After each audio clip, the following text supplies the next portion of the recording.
అక్క లెటర్, ఆపై సంచలన కామెంట్స్. అయినా బీఆర్ఎస్ సైలెన్స్. అంతటితో ఆ రచ్చ అయిందనుకుంటే చిట్ చాట్ పేరుతో పెద్ద కామెంట్సే చేశారు ఎమ్మెల్సీ కవిత. కేసీఆర్ తమ నాయకుడు అంటున్నారు, బీఆర్ఎస్ లోనే ఉంటారంటున్నారు. కానీ ఎక్కడో తేడా కొడుతుంది సీనా అన్నట్లుగా ఉంది ఆమె మాటల తీరు. బీఆర్ఎస్ మౌనంగా ఉంటున్నా కవిత ఎందుకు వాయిస్ రేస్ చేస్తున్నట్లు? బీఆర్ఎస్ నుంచి కవిత ఎక్స్పెక్ట్ చేస్తున్నదేంటి? ఆమె అనుకున్న ఎజెండా ప్రకారమే కావాలని ఇలాంటి స్టేట్మెంట్లు ఇస్తున్నారా?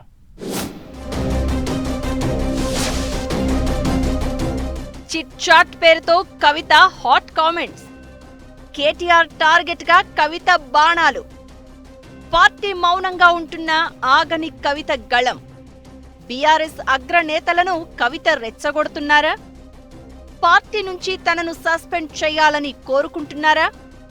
కవిత మాటల్లో ఆంతర్యమేంటి? ఆమె స్ట్రాటజీ ఏమై ఉంటుంది? కవిత, డాటర్ ఆఫ్ కేసీఆర్.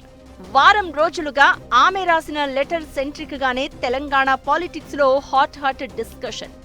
చివరకు లేఖ రాసింది తానే, లీక్ చేసిందెవరో చెప్పాలంటూ కవిత ప్రశ్నించడంతో అదంతా బీఆర్ఎస్ ఇంటర్నల్ ఇష్యూ అన్నట్లుగా కనిపించింది. కట్ చేస్తే వరుస పెట్టి జాగృతి కార్యకర్తలతో భేటీలు నిర్వహించడం, కమిటీలు వేయడంతో ఏదో జరుగుతుందన్న ఊహాగానాలు ఊపందుకున్నాయి.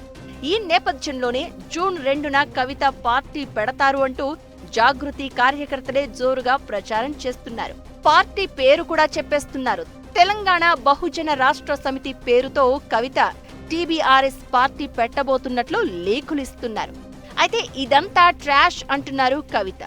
ఎక్కడికి పోను, బీఆర్ఎస్ లోనే ఉంటాను, తనను పార్టీలో నుంచి పంపించే దమ్ము ఎవ్వరికీ లేదంటూ స్టేట్మెంట్లు ఇస్తున్నారు. కేసీఆర్ తప్ప పార్టీలో ఎవరి నాయకత్వాన్ని ఒప్పుకోను అంటున్నారు. దీంతో ఇదంతా బానే ఉంది, కానీ కవిత మనసులో ఏదో ఉందన్న టాక్ వినిపిస్తోంది. కేటీఆర్ టార్గెట్ గానే కవిత బాణాలు ఎక్కుపెట్టారు. కేసీఆర్ ని దేవుడు అంటూనే పార్టీలో ఉన్న నేతలందరినీ టార్గెట్ చేస్తున్నారు.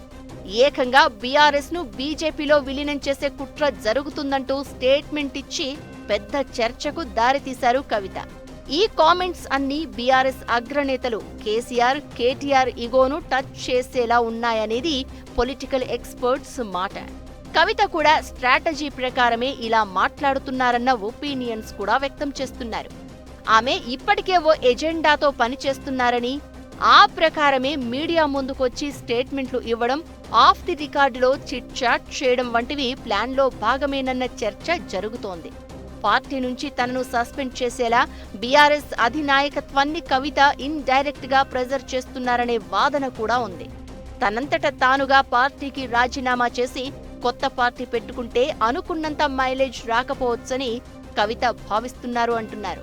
అందుకే బీఆర్ఎస్ నుంచి తనను సస్పెండ్ చేస్తే సింపతి వస్తుందనే ఆలోచనతో ఆమె మైండ్ గేమ్ ఆడుతున్నారన్న టాక్ కూడా ఉంది. పార్టీ నేతలను ఎక్స్పెల్ చేస్తే మీడియా ముందుకు వచ్చి ఉద్యమంలో ఎంతో శ్రమించిన తనకు అన్యాయం చేశారని, ఆడపిల్లనైనా తన మీద కుట్రలు చేసి పంపించారని చెప్పి నెక్స్ట్ స్టెప్ తీసుకోవాలనే ఆలోచన కూడా ఉండొచ్చన్నారు.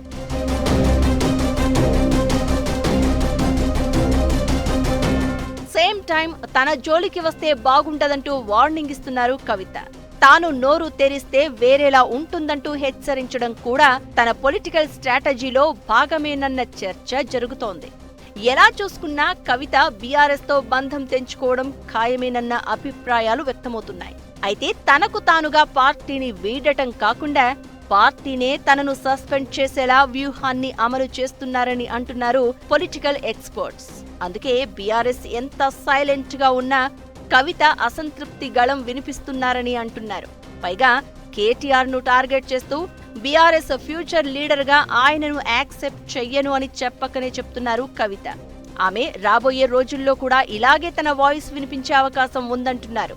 బీఆర్ఎస్ అగ్రనాయకత్వం చర్యలు తీసుకునే వరకు తను ఎలాంటి స్టెప్ తీసుకున్నా ప్రజల నుంచి అంత రెస్పాన్స్ రాదేమోనన్న భావనలో కూడా కవిత ఉన్నారట. ఏదేమైనా కవిత ఎపిసోడ్ కారు పార్టీలో కలకలం రేపడంతో పాటు అపోజిషన్లో ఉన్న బీఆర్ఎస్ అందరికీ విమర్శనాస్త్రంగా మారుతోంది.